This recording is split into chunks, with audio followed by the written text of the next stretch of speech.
दो देशों के बीच फुल डिप्लोमेटिक रिलेशंस को भले 25 साल हुए हो, लेकिन सच्चाई यही है कि भारत और इजरायल कई 100 साल से एक साथ के दूसरे के साथ बहुत गहराई से जुड़े हुए हैं।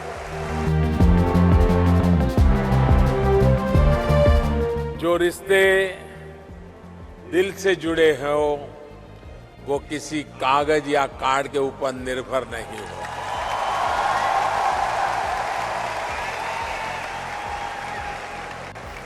ऐसा नहीं हो सकता कि भारत आपको ओसीआई कार्ड देने से मना करे।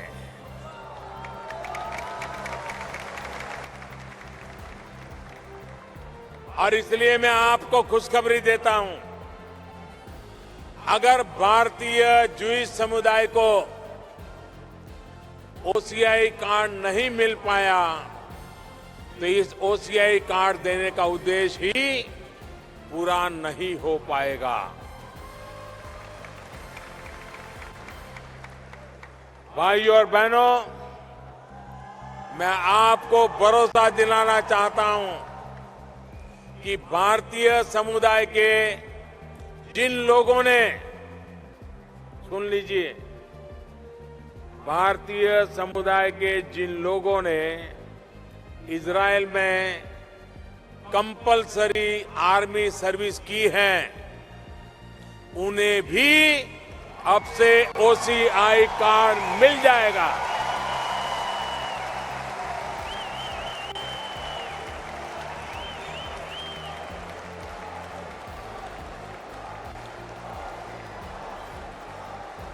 कंपलसरी आर्मी सर्विस से जुड़े कुछ नियमों की वजह से आप अपने पीआई कार्ड को ओसीआई कार्ड में नहीं बदल पा रहे थे। इन नियमों को भी सरल करने का फैसला कर लिया गया है।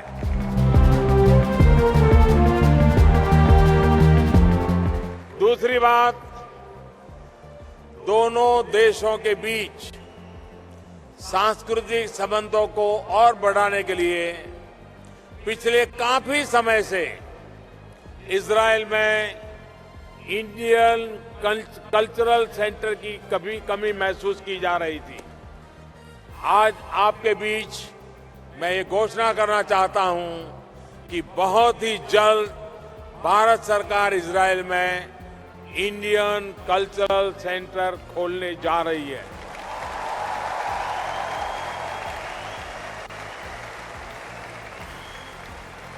भारत आपके दिलों में बसा है।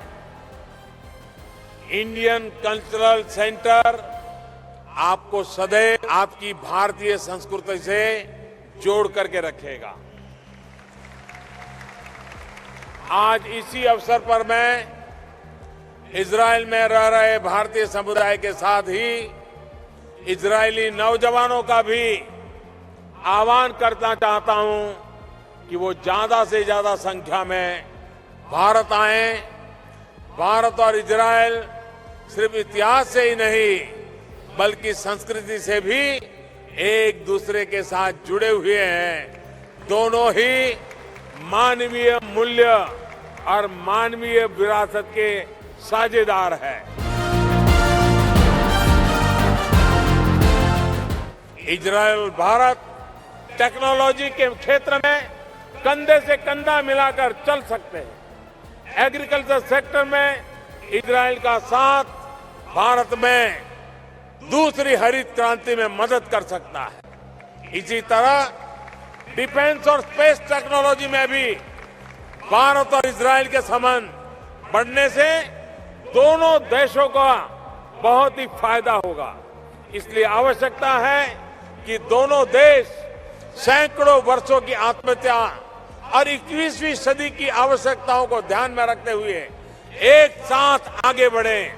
और ऐसे ही इजरायल को स्टार्टअप नेशन नहीं कहा जाता है, इसके पीछे ये सिद्धि है। भारत आज दुनिया की सबसे तेज गति से विकसित होती अर्थव्यवस्थाओं में से एक है।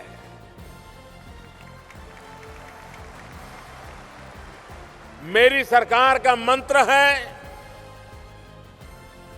Reform, perform, transform.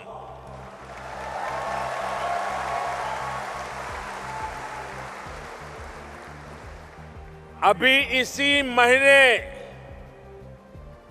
1 जुलाई से भारत में गुड्स एंड सर्विसेज टैक्स लागू किया गया है। इससे भारत में one nation, one tax, one market का 1 दशक पुराना जो सपना चल रहा था वो आज साकार हो चुका है।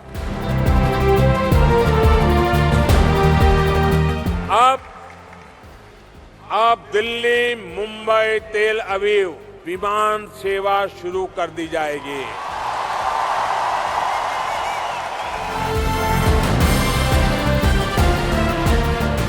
कल रात को मेरे मित्र प्रधानमंत्री नेतन्याहू के यहां खाने पर गया था। बड़ा पारिवारिक वातावरण था, हम गप्पे मार रहे थे। सुबह 2:30 बजे तक हम बातें करते रहे इंडियन टाइम से। और निकलते समय उन्होंने मुझे एक तस्वीर भेंट की, और जिस तस्वीर में प्रथम विश्व युद्ध के दौरान भारतीय सैनिकों द्वारा जेरूसलेम को लिबरेट कराने का एक बहुत ही हृदयस्पर्शी दृश्य, एक तस्वीर उन्होंने मुझे दी।